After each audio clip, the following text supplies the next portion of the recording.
मैं देख रहा हूं कैसे नौजवान अपनी जिंदगियां बर्बाद कर रहे हैं। कोई बटन खाकर, कोई छोटे छोटे नशे के कारोबार। बेचने वाला कौन है? तो बेचने वाला भी हमारा अपना है। इस्तेमाल करने वाला कौन है? हमारा अपना है। नशा करने वाला कैसे जुर्म को अपनाता है, किसको नशे की हालत के अंदर मारता है।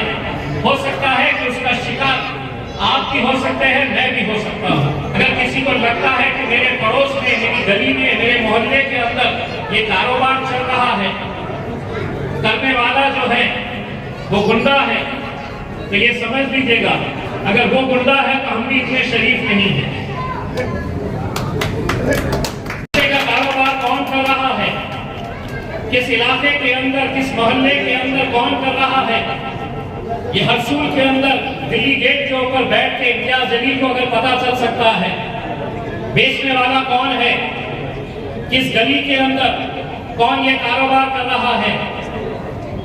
यहाँ पे जिनसी की आवाम बहुत गरीब है भगवान साहब, ये आपको सर पर बिठा कर रखेगी अगर आपने ये कारोबार बंद कर दिया।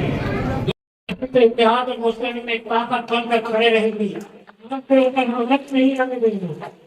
लेकिन ये गुंडे मवादियों को संभालिए जो ये कारोबार करते हैं। यही उम्मीद करते हैं अच्छा ऑफिसर आता है। मेरे तमाम कॉर्पोरेटर्स कहते हैं, आते ही मुझे रिपोर्ट देते हैं कि साहब अच्छे ऑफिसर आए हैं जिनसी के अंदर। आपके ताल्लुक से नहीं कहा गया। हमारे तमाम कॉर्पोरेटर्स ने आपकी पॉजिटिव रिपोर्ट दी है। अब आपको दिखाना है, किसी भी तरह से कोई समझौता नहीं। मैं देख रहा हूं कैसे नौजवान अपनी जिंदगियां बर्बाद कर रहे हैं। कोई बटन खाकर, कोई छोटे छोटे नशे के कारोबार। बेचने वाला कौन है? तो बेचने वाला भी हमारा अपना है। इस्तेमाल करने वाला कौन है? हमारा अपना है। कहीं ना कहीं हमें इस बात को होकर सोचना चाहिए। ये मत सोचिए कि मेरे घर में इससे कोई फर्क नहीं पड़ रहा है, मेरे घर में इससे कोई फर्क नहीं पड़ रहा है। ये नशा आपके घर तक पहुंचने में देर नहीं लगने वाली है। नशा करने वाला कैसे जुर्म को अपनाता है, किसको नशे की हालत के अंदर मारता है। हो सकता है कि उसका शिकार आप भी हो सकते हैं, मैं भी हो सकता हूं।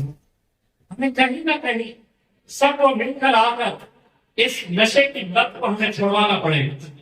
मुझे यकीन है कि पुलिस डिपार्टमेंट का साथ रहेगा, लोगों का साथ रहेगा।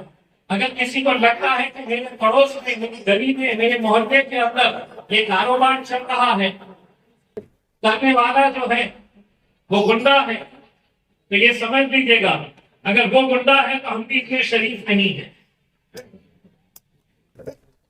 अगर जानकारी पुलिस को नहीं दे सकते हैं तो हमें दीजिएगा, हम पुलिस की मदद से मेरे काम को आगे अंजाम देंगे। बस इसी मौके के ऊपर आज साहब के इलाके के अंदर जब मैं आता हूँ तो मुझे इस बात की भी खुशी होती है कि यहाँ पे बड़े और बुजुर्ग तो मोहब्बत करते ही हैं, लेकिन ये छोटे बच्चों की जो मोहब्बत है, ये कभी भी इसका एहसान मैं जिंदगी भर कभी भुला नहीं सकता। ये लड़के मेरी ताकत है, ये लड़के हमारी मोहब्बत है, ये लड़के हमारे जुनून है, हमारा मुस्तकबिल है। और इनका जोर जब मैं देखता हूँ तो मुझे मालूम पड़ता है कि गाड़ी दूर से आ रही है और बच्चे भाग कर चले आते हैं। इम्तियाज भाई आए हैं, ये हमारा मुस्तकबिल है। बस यही हुकूमत से भगवान साहब मैं अपील कर रहा हूँ, ये बच्चों को भी वोटिंग का इख्तियार मिल गया तो मैं फिरोज आरिफ को पूछूंगा ही नहीं। देखा तो मेडिकल चेकअप कैंप रखा है और ये इसी जगह रखा है जो एक स्लम इलाका कहा जाता है। यहाँ पे गरीबों की तादाद ज्यादा बढ़ती है, लोगों की तादाद ज्यादा होती है, और हम देख रहे हैं कि आज इलाज बहुत महंगा होते जा रहा है।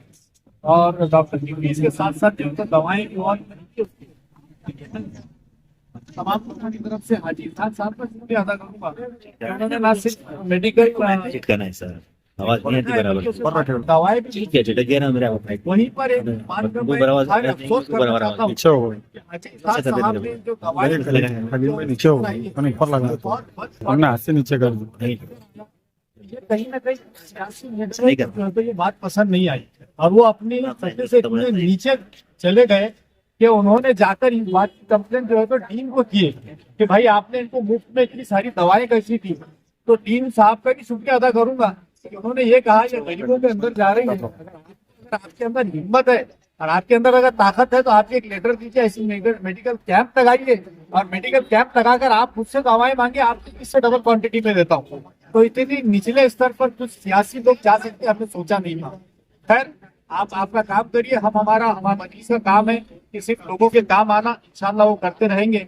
इस मौके पर आज यहाँ पर हमारे आरिफ हुसैन साहब प्रवक्ता मजलिस इत्तेहाद मुस्लिमीन, माजी जो तो हमारे विरोधी पक्ष नेता फेरोज खान साहब, इस इलाके के मशहूर सोशल वर्कर शाकिर खान साहब और तमाम ही जिम्मेदारान यहाँ मौजूद थे। तो मैं तमाम शहर की तरफ से इम्तियाज जलील साहब को सालगिरह की बहुत बहुत मुबारकबाद पेश करता हूँ और हाजी इसाक साहब का तमाम लोगों की तरफ से शुक्रिया अदा करता हूँ।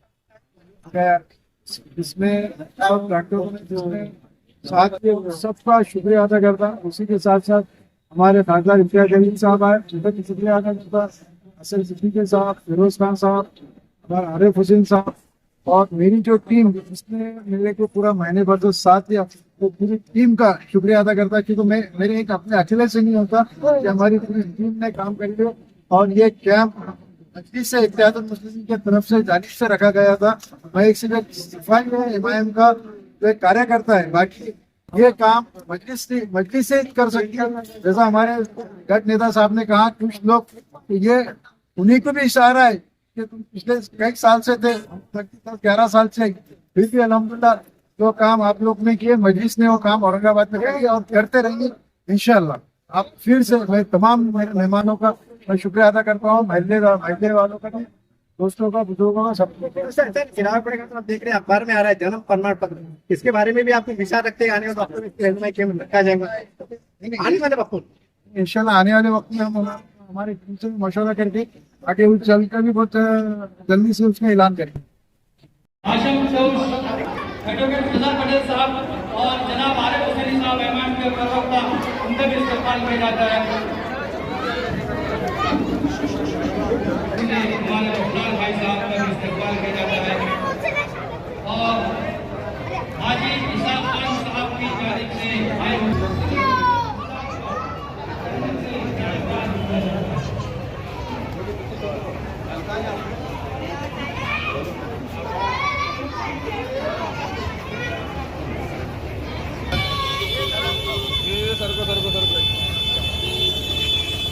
मेरी मारो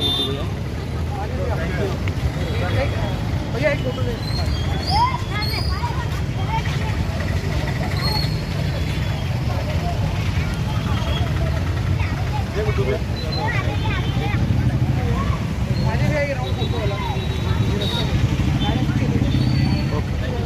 आज यौम फतह मौके पर उनको हाजी इसाक साहब, नासिर सिद्दीकी साहब, फिरोज खान साहब और तमाम लोगों की तरफ से बहुत बहुत मुबारकबाद पेश की जाती है। और खासतौर से किराणपुरे में दुबर और राम मंदिर के जनाब इसाक हाजी साहब ने इस यौम पैदाइश के मौके पर मेगा मेडिकल कैंप का इनेकाद किया है। एक मेगा मेडिकल कैंप लगाया है। हर साल इम्तियाज साहब की यौम पैदाइश के मौके पर एक मेडिकल कैंप मुनक्कद करते हैं। तो उसके अंदर कई हजारों लोग आगे। देखिए आज इसमें कोई शक नहीं कि इंसान को अगर कहीं अपना उसका इलाज कराना है, कहीं उसको तिब्बी इमदाद इलाज कराना है, कहीं उसको अपने हेल्थ के बारे में केयर करना है, तो ये सारे वसाइल बहुत महंगे हो गए। और इसके अंदर आसानियां पैदा करने के मकसद से लोगों की जरूरत की चीज तक पहुंचाने के लिए, दवाइयां मुफ्त में पहुंचाने के लिए, उसके इलाज कराने के लिए, उनके ऑपरेशन कराने के मकसद से आज इस सैयद इम्तियाज जलील साहब की यौम पैदाइश के ऊपर इसाक हाजी साहब ने इस मेगा मेडिकल कैंप की मुनाफत किया है। इसाक हाजी साहब की मैं जितनी सराहना करूं, इनके जज्बे की जितनी तारीफ करूं वो कम है। देखिए लोग फालतू के अखराजात के अंदर जाते हैं, लोग जरा सी पीछे बनाने के मकसद में बेजा हजारों लाखों रुपए का बेजा इस्तेमाल करते हैं, लेकिन अपने पैसों का जायज इस्तेमाल और लोगों की जरूरत के उनके तिब्बी इमदाद के लिए, तिब्बी तशखीस के लिए फर्क करना, ये बहुत बड़ी बात है। तो इनके जो जिस जज्बे को हम बहुत सहराते हैं और उम्मीद ये करते हैं कि ये जो पैगाम यहाँ से निकल रहा है कि हम अपने बेजा सरफे को कम करते हुए जायज लोगों तक उनको तिब्बी इमदाद पहुंचाए, क्या क्या जरूरत पहुंचा सकते पहुंचाए। ये लोगों के अंदर मेल मिलाप होना चाहिए, यही लोगों में जज्बा होना चाहिए, इससे समाज भी बनेगा और समाज सेहतमंद बनेगा। ऐसे तमाम मैं आखिरी में फिर एक बार कहूंगा कि हसीन इसाक साहब ने यहाँ पर हम तमाम लोगों को बुलाया, नासिर सिद्दीकी साहब, फिरोज खान, सत्तार भाई, शाहिद साहब, ये तमाम लोगों को बुला के शाकिर साहब को इनका इस्तेमाल किया और हमको यहाँ पर उनके इसके अंदर आके देखने का मौका भी मिला कि कैसे गुरबा लोग, कैसे गरीब लोग कतारें लगा खड़े अपना इलाज कराने के लिए। ये बहुत बड़ा काम है। मैं इसाक हाजी साहब को बहुत बहुत मुबारक। अगर आपको हमारा ये वीडियो पसंद आया हो तो इसे लाइक और शेयर जरूर करें और हाँ, हमें सब्सक्राइब और फॉलो करना ना भूलें ताकि आप देश और दुनिया की कोई खबर मिस ना करें।